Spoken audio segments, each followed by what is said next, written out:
Oh man, so immediate retraction, dog. This is coming from DJ Academics, okay? So he's saying that Drake told him that the DMs we just spoke about, they're fake. All right? And now I know a lot of y'all may say, Ak is doing damage control. I'm just giving you the story. You make with that what you think it is. But Drake did have some conversation with the dude. But this is what DJ Academics saying. This is a fake DM. Drake called Buddy a rat. He got mad and made up some fake DM to try to make the blogs and go viral. End of story. Source, the boy.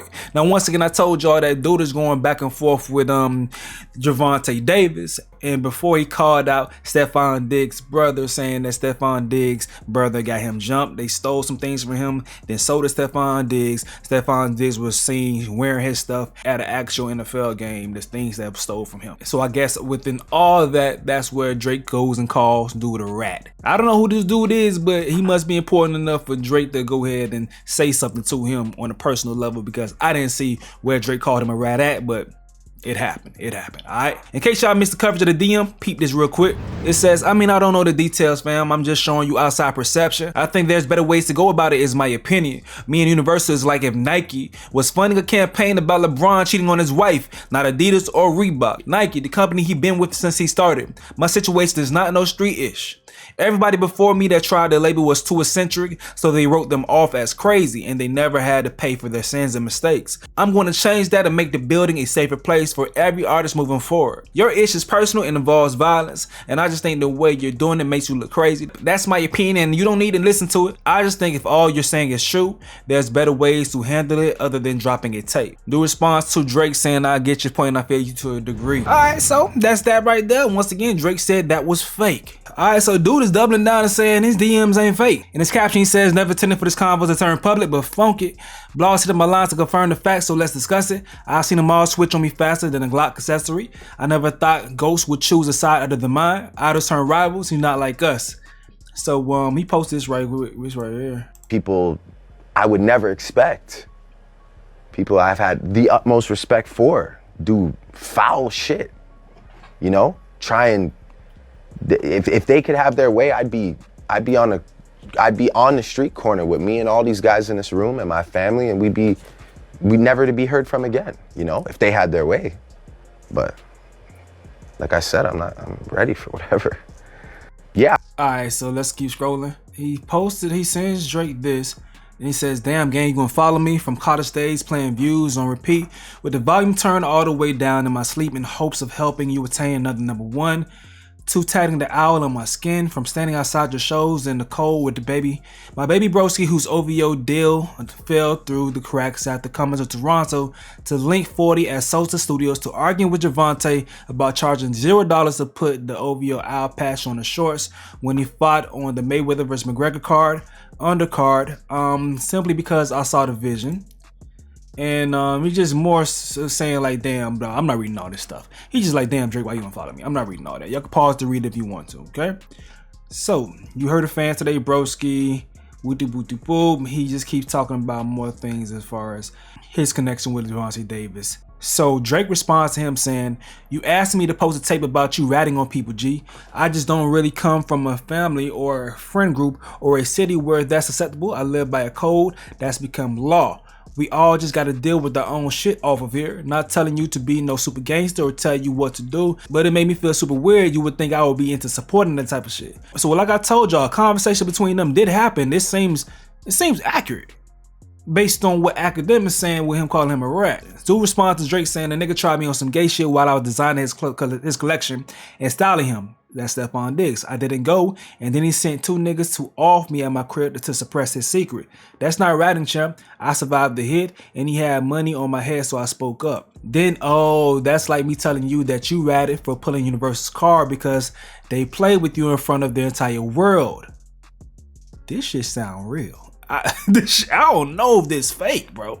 This shit sound weird, especially Academics saying this shit about ratting, and then this like correlates the story, and the context sounds more believable when you see everything. So it says, much like my situation, you survived with your head held high and spoke the funk up. I know Stefan from business and business alone. I'm not holding no closeted gay man secret, champ. Me ratting would be me speaking on shit me and my G have done because we have real history outside of this app and real history outside of this industry.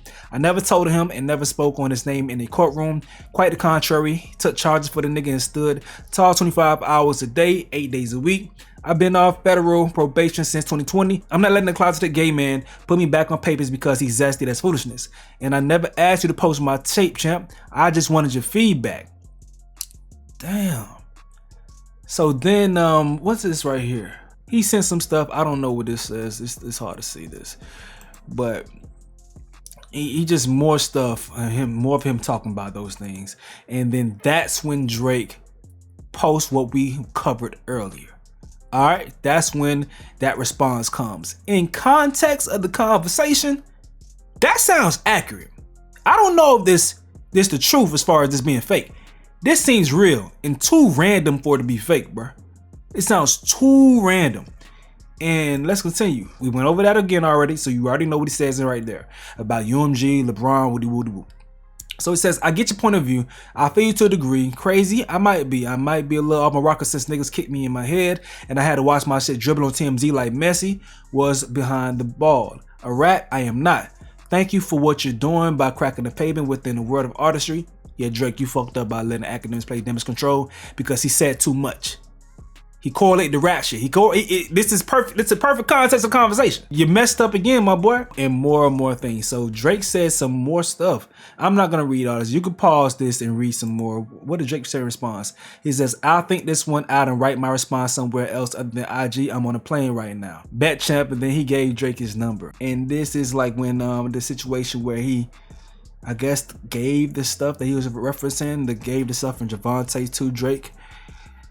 Wow. And also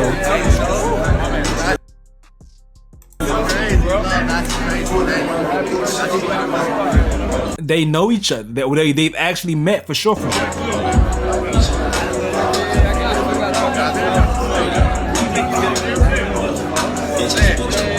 Gotta pause the music.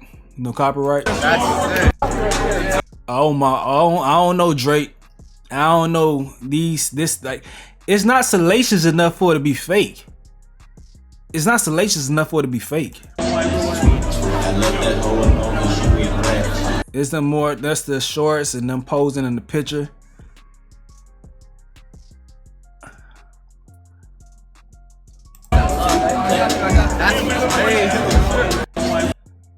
Yeah, the DM not salacious enough for it to be fake. If he says something like salacious about dude, then maybe it was something wild, but it's within the narrative that's already out there, what you've been telling people behind the scenes as far as why you're suing UMG. This is another conversation between them. Also thinking about an OVO patch on the shorts. What do you think about that, bro? Will be amazing and epic. I can get Oliver to make the patch. And there's some talk. They have each other numbers. They were texting before. I'm texting Oliver now. Let's cook. Blessings to you and the team this weekend as well as with OVO Fest and events. And this is the concept of it. If you're gonna quit anything this year, quit lying. Damn. Damn. Did Drake just get cooked by this random nigga? God damn. The theme for this year is discipline. I don't know, bro. Like, once again, it don't seem like some shit a nigga like. This is the message that was released. This don't seem like something salacious enough to fake. It just seemed like dude just trying to like show off that he had a conversation with Drake. But the conversation don't seem like something someone would fake to expose something. It's a narrative. It's what we already know. So why would you lie about that? Drake should just not said anything. I don't know. Maybe it is fake. My personal hunch, this shit is real. That's my personal hunch. But you guys let me know what you think. But this is a splice into a video that I already had edited. Let's just watch the rest of this shit, bro. Now, let's go ahead and tap into what I did eventually plan to cover, and that's Rory and Mal. Now, Rory and Mal say that LeBron James reached out to Drake. LeBron reached out to Drake, and Drake ignored him. That's what this headline said. I'm about to listen to this for the first time, but y'all, let's peep in and see what's going on. This is at least a couple months old. And I thought it was, you know, his way of kind of like because I'm sure people have been reaching out to him and kind of like, backsliding and, backtracking certain actions and reaching out to him. And I think this is probably his way of letting those people know, like, nah, fam, like that wasn't, like you got to stay over there. You pick the side, stay over there. I think this was a cool way of doing that. Do you think he chose to leak it or had someone purposely leak it based off, because you brought up in the last episode that LeBron at his birthday party requested Man of the Garden and rapped it because Drake unfollowed him. Do you think Drake asked this to be leaked because of LeBron's 40th birthday party? Because this, again, is a pretty direct, which we'll go through the lyrics. It is a direct shot at LeBron through most of this. It's pretty obvious. Well, yeah, obviously we know that part. I think that it could be some of that. That probably is some of it. I believe that, LeBron has probably reached out, through some avenues or, directly, however he can, to probably have a conversation with Drake. And I think this is probably Drake's way of saying, like, fam, like, like, don't try to hit my line. Like, this is what it is. This caption is not accurate. He's speculating, saying that LeBron probably reached out.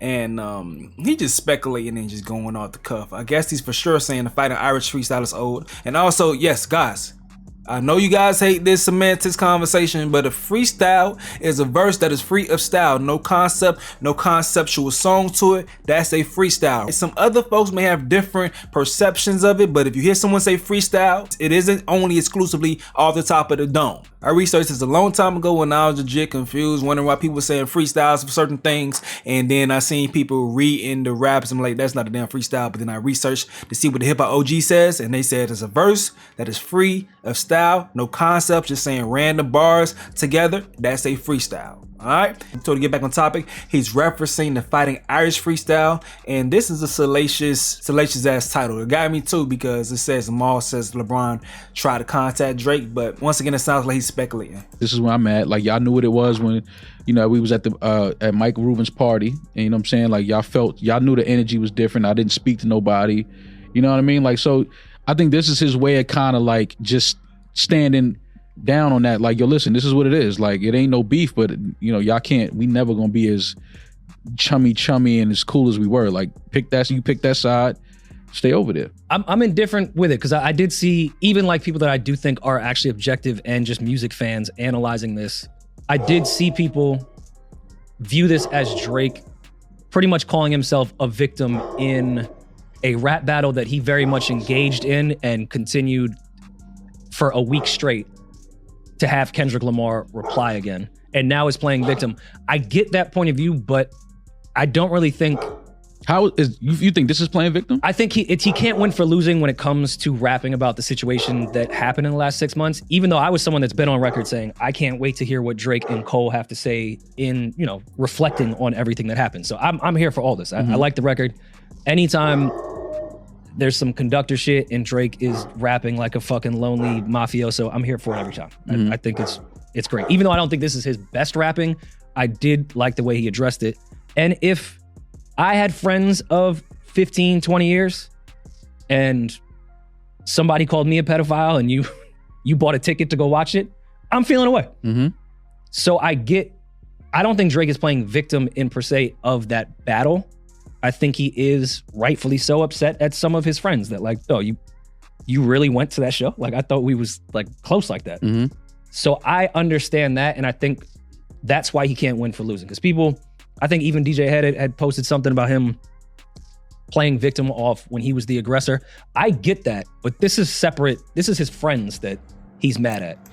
I don't know if I actually ever said how I really felt about the narrative as far as whether he's a victim or not. I really asked the question to you guys after reading the responses. Do I think that he's playing victim? Like dude, Rory kind of had a pretty accurate explanation of the situation. You can't win for losing right now. You're gonna look soft no matter how you speak on the situation, especially when you want people to feel sorry for you. When you frame things as they did me wrong, you're going to look like you're playing the victim. The best bet was for him to say nothing.